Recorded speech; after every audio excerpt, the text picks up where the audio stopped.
नमस्कार, आपके साथ मैं हूं सुजाता कुकरेती और आज दिन भर आपको 2024 लोकसभा चुनाव के नतीजे दिखाते रहे हैं। 2024 लोकसभा चुनाव के रुझान आपको दिखाए और एक बार फिर से एनडीए की सरकार बन रही है, लेकिन बीजेपी बहुमत का आंकड़ा खुद के बूते पर नहीं छू पाई है। लेकिन इसी के साथ साथ एनडीए की सरकार बनना तय है, जिसे लेकर बीजेपी दफ्तर में भी एक्शन है।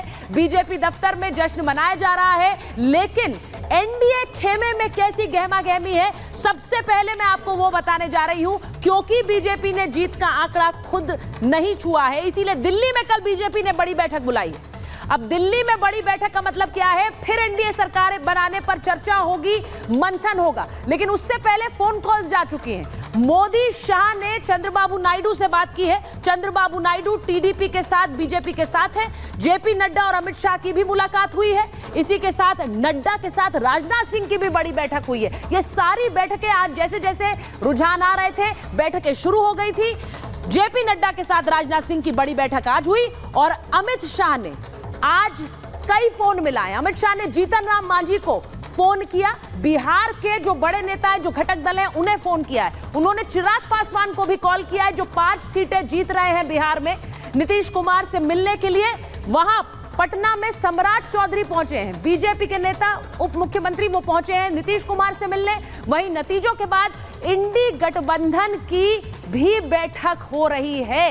ऐसे में कल दिल्ली में विपक्ष के बड़े नेता जुटेंगे, तो दूसरी तरफ एनडीए की बड़ी बैठक होने वाली है अगली नरेंद्र मोदी सरकार और एनडीए सरकार को लेकर मंथन के लिए। तो ये एक्शन इस वक्त दिल्ली में जारी है, जहां पर इंडिया गठबंधन के भी नेता जुटेंगे।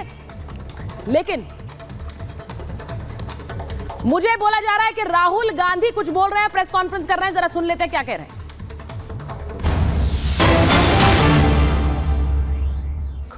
Everybody who has participated in this election, I am extremely proud of the people of India.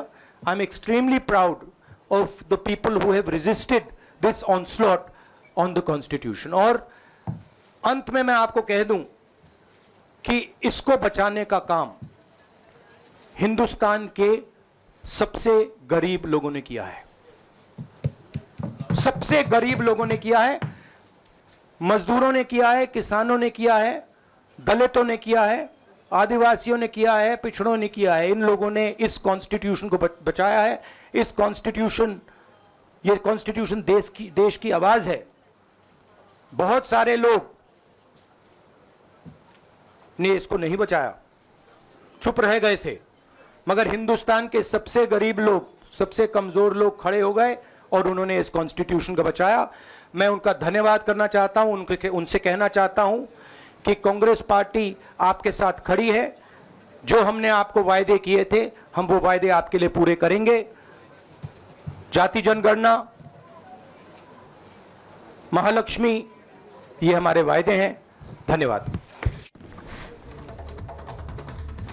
तो राहुल गांधी मीडिया से बात कर रहे हैं। 44 का आंकड़ा पिछली बार कांग्रेस ने छुआ था, इस बार वो आंकड़ा बढ़ा है और इसीलिए राहुल गांधी मीडिया के सामने आए हैं। मैं आपको बड़ी खबर बता दूं कि इधर राहुल गांधी प्रेस कॉन्फ्रेंस कर रहे हैं, उधर प्रधानमंत्री नरेंद्र मोदी बीजेपी मुख्यालय पहुंचने वाले हैं। शाम 7 बजे का समय है बीजेपी मुख्यालय पहुंचने का। ये बड़ी खबर आपको बता रही हूं। जो खबरें हमारे पास आ रही हैं लगातार, वो भी आपको बता रही हूं। कार्यकर्ताओं को मिलेंगे प्रधानमंत्री नरेंद्र मोदी और बीजेपी मुख्यालय में हमारी सहयोगी। ये तस्वीरें पहले आपको दिखा देती हूं। देखिए, ये तस्वीरें देखिए, बीजेपी मुख्यालय में जश्न मन रहा है क्योंकि फिर से एनडीए की सरकार बन रही है। 400 पार की बात थी, 400 नहीं है, 300 नहीं है, लेकिन एनडीए की सरकार है। 291 का आंकड़ा आप स्क्रीन पर देख रहे हैं और इसीलिए बीजेपी वहां पर मुख्यालय में आप तस्वीरें देख रहे हैं, ढोल नगाड़े और जश्न की तस्वीरें।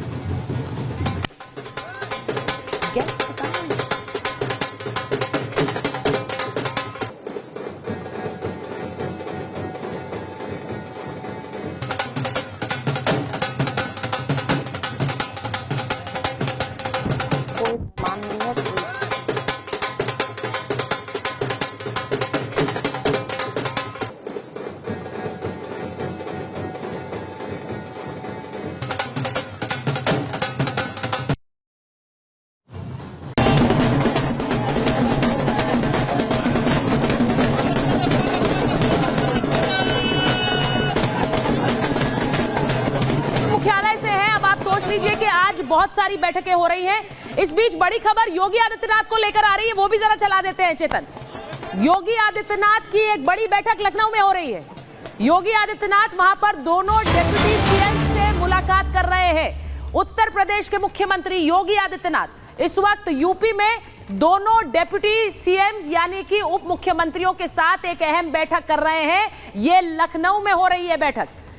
उत्तर प्रदेश के जो रुझान सामने आए हैं वो बीजेपी के लिए बड़ा डिसअपॉइंटमेंट है और इसीलिए इस वक्त एक अहम बैठक योगी आदित्यनाथ भी कर रहे हैं। योगी आदित्यनाथ कर रहे हैं बड़ी बैठक अपने डिप्टी सीएम्स के साथ और वहां पर डिप्टी सीएम्स के साथ एक बैठक कर रहे हैं।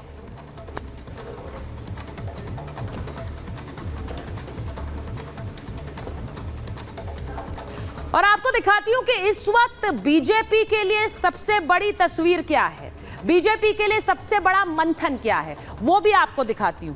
नई सरकार में नीतीश कुमार और चंद्रबाबू नायडू का एक बड़ा रोल है।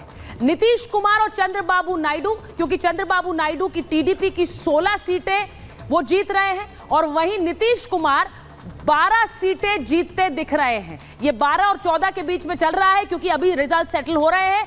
तो नीतीश कुमार और चंद्रबाबू नायडू दोनों ही बीजेपी के लिए और एनडीए सरकार के लिए इस वक्त अहम हो जाते हैं। आगे चलाइए इसे। ये इंपॉर्टेंट इसलिए है, ये गलत फिगर्स चल रही हैं, इनको जरा ठीक कराइए क्योंकि ये दोनों ही नेता इस वक्त बीजेपी के लिए इंपॉर्टेंट हो गए हैं और इसको भी एक तरह से एक स्ट्रैटेजी समझिए क्योंकि नरेंद्र मोदी ने इन दोनों ही घटक दलों को चुनाव से पहले बीजेपी में जोड़ा था और आज एनडीए के लिए यही दोनों दल अहम हो गए हैं, बहुत इंपॉर्टेंट हो गए हैं। एक तरफ चंद्रबाबू नायडू को कन्वीनर बनाने का ऑफर दिया है, दूसरी तरफ नीतीश कुमार से मिलने सम्राट चौधरी पहुंचे हैं। नीतीश कुमार खुद दिल्ली थे और वहां इस वक्त सम्राट चौधरी नीतीश कुमार से मुलाकात कर रहे हैं। तो ये दोनों ही घटक दल बहुत बहुत इंपॉर्टेंट इस वक्त एनडीए के लिए। तो ये बड़ी खबर हमारे पास आ रही है